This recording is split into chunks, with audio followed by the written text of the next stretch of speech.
Hello friends.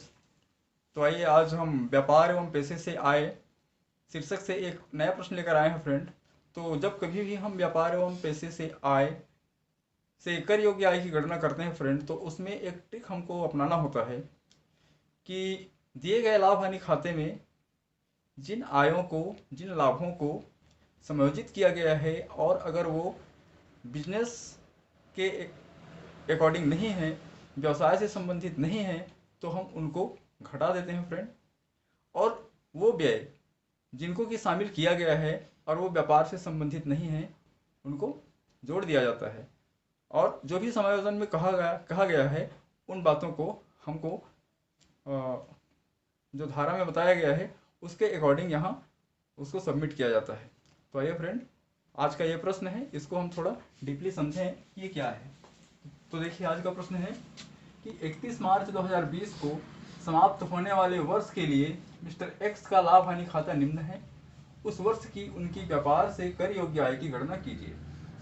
प्रारंभिक रहतिया 15,000 रुपये, क्रय 1,40,000 रुपये, मजदूरी 20,000 रुपये, किराया 46,000 रुपये, कार की मरम्मत 3,000 रुपये, चिकित्सा व्यय 3,000 रुपये, सामान्य व्यय 10,000 रुपये, कार का ह्रास 4,000 रुपये, वर्ष का लाभ 89,000 रुपये, विक्रय 2,80,000 रुपये, अंतिम रहतिया 20,000 रुपये, पिता से उपहार 10,000 रुपये, कार की बिक्री 17,000 रुपये, आयकर की वापसी 3,000 रुपये, और इस तरह से 3,30,000 रुपये इस अकाउंट का टोटल है।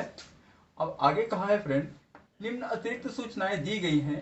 पहला, मिस्टर एक्स अपना व्यवसाय किराए के भवन में चला रहा है जिसका आधा भाग उसके रहने में प्रयोग हो रहा है। तो फ्रेंड, इस बात को आप इस तरह से समझेंगे कि यहाँ जो किराया की राशि दी गई है फ्रेंड, ये जो 46,000 रुपये है, इसका आधा भाग हमको व्यापार से आय में शामिल करना पड़ेगा। क्यों? क्योंकि आधे भाग पर वह स्वयं निवास कर रहे हैं। दूसरा है फ्रेंड, मिस्टर एक्स ने वर्ष में कार 20,000 रुपये की क्रय की। उसने कार के मूल्य पर 20% ह्रास लगाया। वर्ष में कार 17,000 रुपये की बेच दी गई। कार का प्रयोग 3/4 व्यापार के लिए था तथा 1/4 व्यक्तिगत कार्यों के लिए। तो फ्रेंड, इस दूसरी शर्त में हमको इस बात को अंडरलाइन करना पड़ेगा कि 1/4 व्यक्तिगत कार्यों के लिए कार को उपयोग किया गया है। तो फ्रेंड, कार से संबंधित जो भी व्यय है, जैसे कि कार का मरम्मत हुआ, तो इसका 1/4 भाग चूंकि व्यापार से संबंधित नहीं है, इसलिए इसको अलग से इसमें शामिल किया जाएगा फ्रेंड। और 20,000 में कार को खरीदा और 17,000 में जो कार को बेचा, तो फ्रेंड 3,000 की जो पूंजीगत हानि हो रही है उसको हम अगले आने वाले वर्ष के पूंजीगत लाभ में से समायोजित करेंगे और इस कार्य को हम अगले 8 वर्ष तक कंटिन्यू कर सकते हैं फ्रेंड। अब आइए चलते हैं तीसरे शर्त में। चिकित्सा व्यय मिस्टर एक्स की बीमारी के इलाज में लगे हैं। फ्रेंड, चिकित्सा व्यय जो है, जो 3,000 अमाउंट है, यह मिस्टर एक्स जो कि व्यापार के स्वामी हैं, उनके स्वास्थ्य में लगा है, उनकी बीमारी के लिए खर्च हुआ है।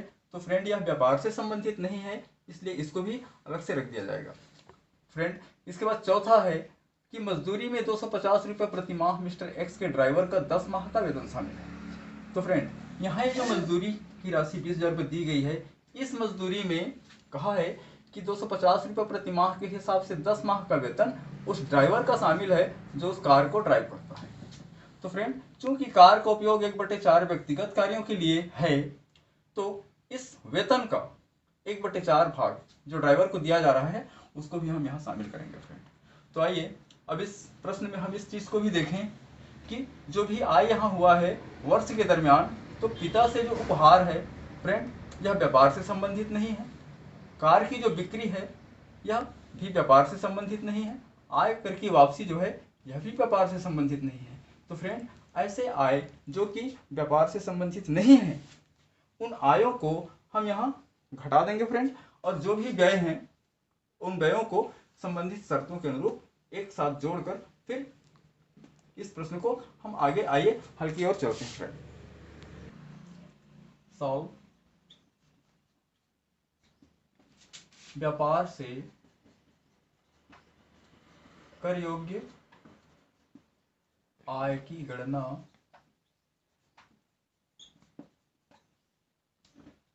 कर निर्धारण वर्ष 2019-20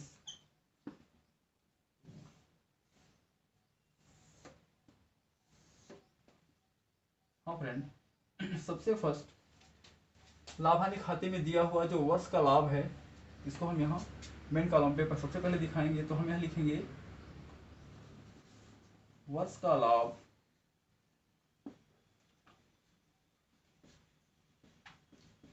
लाभ हानि खाते के अनुसार ये हो जाएगा 89,000 रुपये।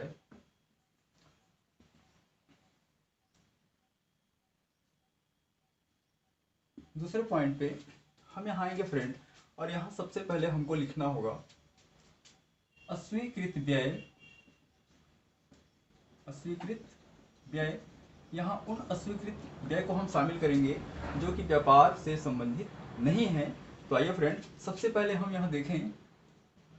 तो सबसे पहले हम यहाँ देख पाते हैं कि सबसे पहले मजदूरी के लिए क्वेश्चन में ये कहा गया है कि मजदूरी में आप देखेंगे तो मजदूरी में 250 रुपये प्रति माह मिस्टर एक्स के ड्राइवर का 10 माह का वेतन शामिल है। तो फ्रेंड यहाँ पहला जो कार्यविधि हम यहाँ लेंगे वो इस प्रकार से होगा। देखेंगे मजदूरी के संबंध में 250 रुपये प्रति माह के हिसाब से 10 माह का वेतन 2,500 रुपये होगा फ्रेंड। और 2,500 रुपये का आप यहाँ देखेंगे कि 1/4 भाग व्यक्तिगत कार्यों के लिए उपयोग हुआ है। तो उस कंडीशन में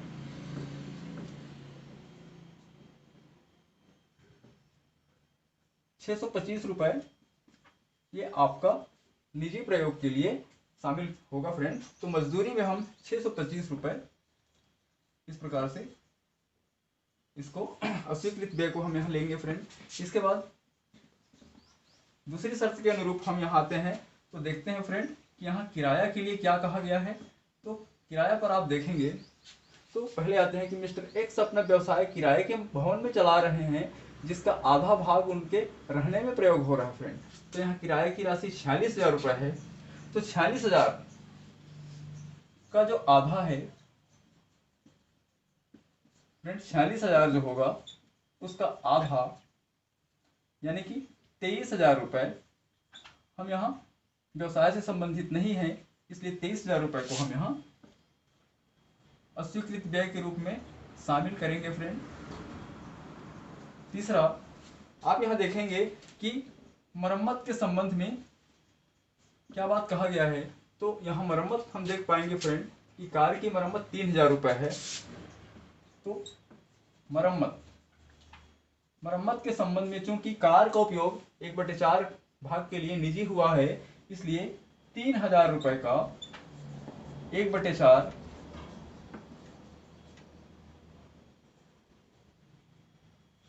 यानी कि 750 रुपये हम यहां मरम्मत के लिए शामिल करेंगे फ्रेंड। यहां आगे है चिकित्सा व्यय। चिकित्सा व्यय की पूरी राशि यानी कि 3,000 रुपये मिस्टर एक्स के स्वास्थ्य पर खर्च हुआ है जो कि व्यवसाय से अलग है, इसलिए हम चिकित्सा व्यय का 3,000 रुपये की पूरी राशि यहाँ शामिल करेंगे फ्रेंड। इसके बाद आगे देखते हैं। तो आगे कार का जो ह्रास है 4,000 रुपये, ये पूरी राशि यहाँ शामिल की जाएगी फ्रेंड, क्योंकि यह व्यवसाय से संबंधित है। कार का ह्रास 4,000 रुपये और इस तरह से इस पूरे अमाउंट का टोटल होगा फ्रेंड 31,375 रुपये।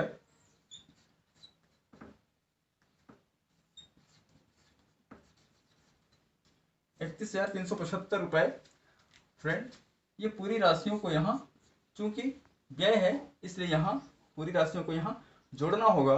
तो हम 89,000 से 31,375 को प्लस करते हैं तो 1,20,375 रुपये ये होगा फ्रेंड। अब इस काम को चलिए आगे बढ़ाते हैं। हाँ, तो हल को हम आगे लेकर आएंगे फ्रेंड।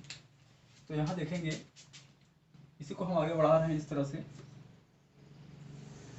तो फ्रेंड अब हम तीसरे स्टेज पे आएंगे और हमको यहाँ लिखना होगा फ्रेंड अस्वीकृत आय।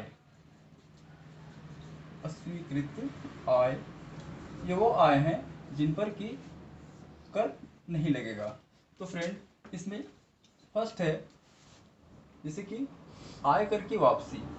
आयकर की वापसी जो है ये व्यापार से संबंधित नहीं है, तो आयकर की वापसी ये हो जाएगा फ्रेंड 3000 रुपये। दूसरा है पिता से उपहार, तो कोई भी हमको गिफ्ट जो मिलेगा वह आय में शामिल नहीं की जाएगी फ्रेंड, तो ये 10,000 रुपये पिता से उपहार इसमें शामिल कर लेते हैं। तीसरा कार की बिक्री, कार की बिक्री 17,000 रुपये, यह कि व्यापार से संबंधित नहीं है, व्यय नहीं है फ्रेंड्स। ये क्या है कि कार को इसी वर्ष खरीदा गया और इसी वर्ष बेचा गया, तो ये व्यापार से संबंधित नहीं है। और इस तरह से इन तीनों का टोटल आपका हो जाएगा फ्रेंड 30,000 रुपये। और 30,000 रुपये की इस राशि को हम टोटल यहाँ माइनस कर देंगे फ्रेंड। तो यहाँ आइए देखते हैं कि 1,20,375 से 30,000 हम यहाँ माइनस करते हैं तो 90,375 रुपये। ये 90,375 रुपये जो होगा फ्रेंड, यही व्यापार से कर योग्य आय होगी फ्रेंड। तो फ्रेंड उम्मीद करता हूँ आज का ये सॉल्यूशन आपको अच्छे से समझ में आया होगा। एक बार फिर मैं इस हल को दोहरा देना चाहता हूँ। तो फ्रेंड यहाँ देखेंगे कि व्यापार से कर योग्य आय की जब भी हम गणना करें तो फ्रेंड ऐसे व्ययों को जो कि व्यापार से संबंधित ना हो, दिए गए शर्तों के अनुरूप हमको उनको सबका टोटल लगा के उस पर शामिल करना होता है। और वे सब आय जो कि व्यापार से संबंधित नहीं है, उन सब आयों को एक सिरे से जोड़कर उनको घटा देना होता है फ्रेंड निर्धारित शर्तों के अनुरूप। तो व्यापार से कर योग्य आय हमारा इसका गणना हो जाता है फ्रेंड। तो फ्रेंड इस वीडियो को आप लोग और अच्छे से वॉच कीजिए और मुझे कमेंट करके बताइए कि आपको ये सॉल्यूशन कैसा लगा। और कुछ भी और मुश्किल प्रश्न हो फ्रेंड तो कमेंट में आप मुझसे कांटेक्ट कर सकते हैं। Okay friend, thanks for this watching. Okay friend.